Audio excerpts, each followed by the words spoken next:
Longewala post पर जवानों संग दिवाली मनाने पहुंचे पीएम मोदी। पीएम ने कहा, भारत की नीति समझाने की, हमें आजमाया तो मिलेगा प्रचंड जवाब। आतंक के आकाओं को घर में घुसकर मारता है भारत। एलओसी पर भारतीय सेना की कार्रवाई से तिलमिलाया पाक। भारतीय उच्चायोग के वरिष्ठ राजनयिक को तलब किया।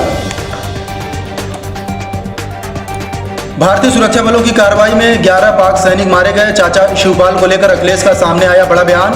2022 में शिवपाल के लिए जसवंत नगर सीट छोड़ेगी सपा। सरकार बनी तो चाचा को कैबिनेट मंत्री बनाएंगे अखिलेश। मंत्र नित्य गोपाल दास की सेहत में सुधार, दीपावली की दी बधाई।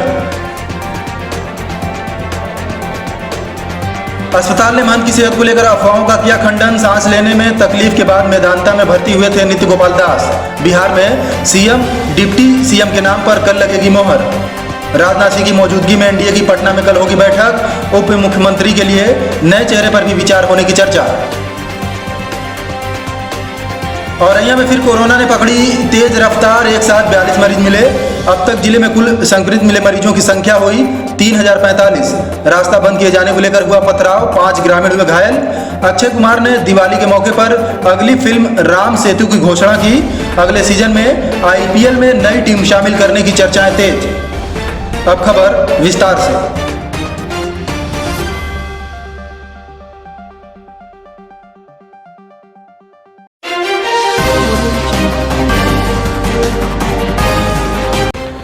प्रधानमंत्री नरेंद्र मोदी हर साल की तरह इस बार भी अपनी दिवाली देश के वीर जवानों के साथ मनाने जैसलमेर पहुंचे। पीएम मोदी ने जैसलमेर के लोंगेवाला बॉर्डर पर भारतीय सेना के जवानों के साथ दिवाली मनाई।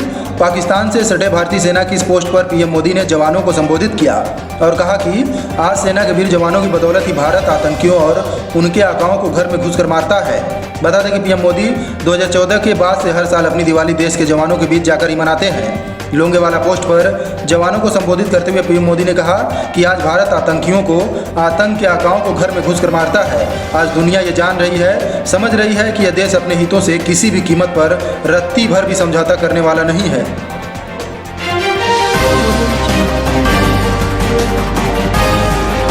पाकिस्तानी सैनिकों द्वारा एलओसी पर सीज फायर का उल्लंघन करने के दौरान भारत के 4 सुरक्षा कर्मी शहीद हो गए। इसके बाद भारतीय सेना ने करारा जवाब दिया और उसके न सिर्फ 11 सैनिक मार गिराए बल्कि कई बंकर और लॉन्च पैड तबाह कर दिए। बताया जा रहा है कि भारतीय सेना की जवाबी कार्रवाई में पाकिस्तान के 16 सैनिक भी घायल हैं। भारतीय सेना के इस एक्शन से पाकिस्तान तिलमिला गया है। बता दें कि पाकिस्तान ने पहले खुद नियंत्रण रेखा पर घुसपैठ कराने की मकसद से सीज फायर का उल्लंघन किया और भारतीय सुरक्षा बलों को नुकसान पहुंचाया, मगर जब भारत ने मुंहतोड़ जवाब दिया तो तिलमिला गया और भारतीय उच्चायोग के एक वरिष्ठ राजनयिक को तलब किया है।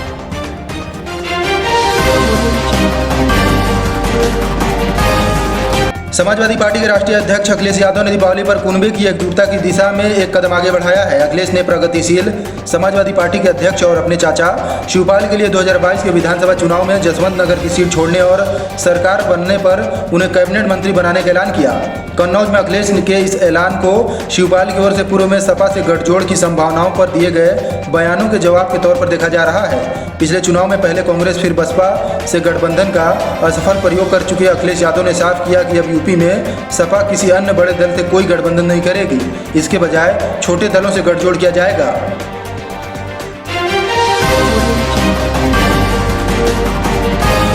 राम जन्मभूमि तीर्थ क्षेत्र ट्रस्ट के अध्यक्ष महंत नित्य गोपाल दास की सेहत में सुधार है। उन्होंने शनिवार को दीपावली की सभी को शुभकामनाएं दी। बता दें कि 10 नवंबर को महंत नित्य गोपाल दास को सांस लेने की तकलीफ के बाद गंभीर अवस्था में लखनऊ के मेदांता अस्पताल के आईसीयू में एडमिट कराया गया था। क्रिटिकल केयर मेडिसिन के विशेषज्ञ डॉक्टरों की निगरानी में महंत का उपचार चल रहा है। मंगलवार को मुख्यमंत्री योगी आदित्यनाथ ने अस्पताल पहुंचकर महंत नित्य गोपाल दास का हालचाल जाना था और बेहतर उपचार के लिए दिशा निर्देश दिए थे। लखनऊ के मेदांता हॉस्पिटल के निदेशक डॉक्टर राकेश कपूर ने सभी अफवाहों को बेबुनियाद बताया है।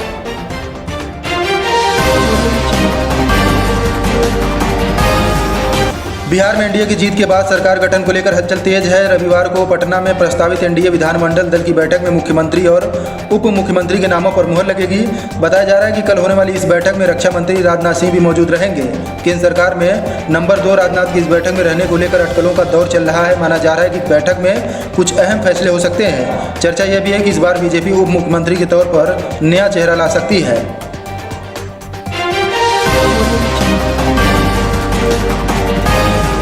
यूपी के औरैया जिले में एक बार फिर कोरोना संक्रमण रफ्तार पकड़ता नजर आ रहा है। शनिवार को आई जांच रिपोर्ट में जिले में एक साथ 42 नए संक्रमित मरीज मिले हैं। इसी के साथ जिले में अब तक कुल संक्रमित मिले मरीजों की संख्या बढ़कर 3045 हो गई है। करीब 2800 मरीज कोरोना से जंग जीत चुके हैं, जबकि 38 संक्रमित मरीजों की अब तक जान गई है। जिले में पिछले एक सप्ताह में मरीज मिलने की दर काफ़ी बढ़ी है। स्थिति यह है कि बीते 7 दिनों में जिले में 156 नए पॉजिटिव मरीज सामने आए हैं।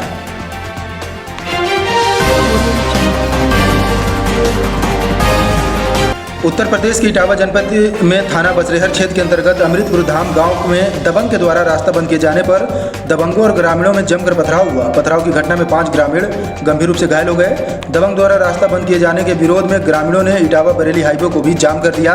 मौके पर पहुंची भारी मात्रा में पुलिस बल ने कड़ी मशक्कत के बाद स्थिति को नियंत्रण किया और घायलों को इलाज के लिए अस्पताल में भर्ती करवाया। ग्रामीण कौशल किशोर ने बताया कि उनके गांव के दबंग ने खेतों की तरफ जाने वाले मुख्य रास्ते को बंद कर दिया है, जिससे गांव के किसानों को खेतों में जाने में भारी समस्या हो रही है। जब उन्होंने दबंग से रास्ता खोलने के लिए कहा तो दबंग ने अपने साथियों के साथ मिलकर ग्रामीणों के साथ मारपीट करना शुरू कर दिया, जिससे गुस्साए सभी ग्रामीणों ने इकट्ठा होकर दबंगों के ऊपर पथराव किया है।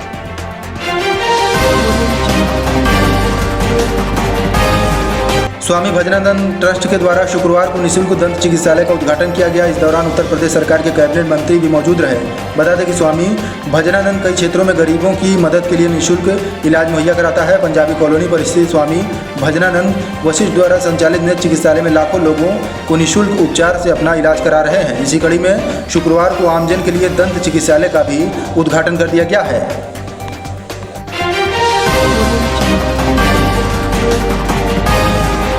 अक्षय कुमार बॉलीवुड की सबसे बिजी सितारों में से एक हैं। उनके एक के बाद एक फिल्में रिलीज होने के लिए हमेशा तैयार रहती हैं।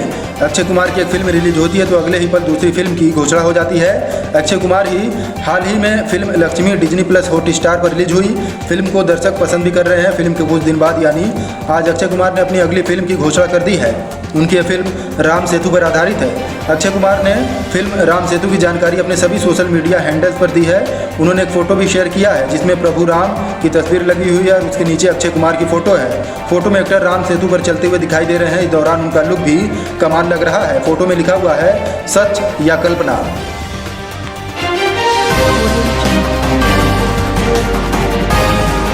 इंडियन प्रीमियर लीग के 13वें सीजन के सफल आयोजन के बाद अब अगले सीजन में नई टीम के शामिल किए जाने की चर्चाएं हो रही हैं। इस सीजन में कई नए चेहरों ने अपनी छाप छोड़ी। युवाओं के लिए आईपीएल एक ऐसा मंच है जिसके जरिए वो भारतीय टीम तक सफ़र तय कर सकते हैं। पूर्व भारतीय कप्तान और नेशनल क्रिकेट अकादमी के डायरेक्टर राहुल द्रविड़ का मानना है कि आईपीएल में टीम के बढ़ने के ज़्यादा युवाओं को मौका मिल पाएगा। द्रविड़ ने कहा, जिस जगह मैं हूं वहां से तो देख पा रहा हूं कि भारत के कई सारे टैलेंटेड खिलाड़ी आ रहे हैं। मुझे लगता है अब हम आईपीएल को और बड़ा बनाने के लिए तैयार हैं। मुझे फ्रेंचाइजी के बारे में तो पता नहीं है, लेकिन टैलेंट के लिहाज से तो हम बिल्कुल तैयार हैं। द्रविड़ का कहना है कि युवाओं को टीम में चुना जाना, लेकिन प्लेइंग में वह जगह नहीं बना पाते। ज़्यादा टीमों के आने के बाद ज़्यादा से ज़्यादा युवाओं को प्लेइंग 11 में जगह मिल पाएगी। इस बुलेटिन में बस इतना ही। कल फिर हाजिर होंगे नई खबरों के साथ। हमारे साथ जुड़े रहने के लिए हमारे फेसबुक पेज को लाइक करें, यूट्यूब चैनल को सब्सक्राइब करें और अधिक खबरों के लिए हमारी वेबसाइट www.tejaskhbar.com पर जाएं।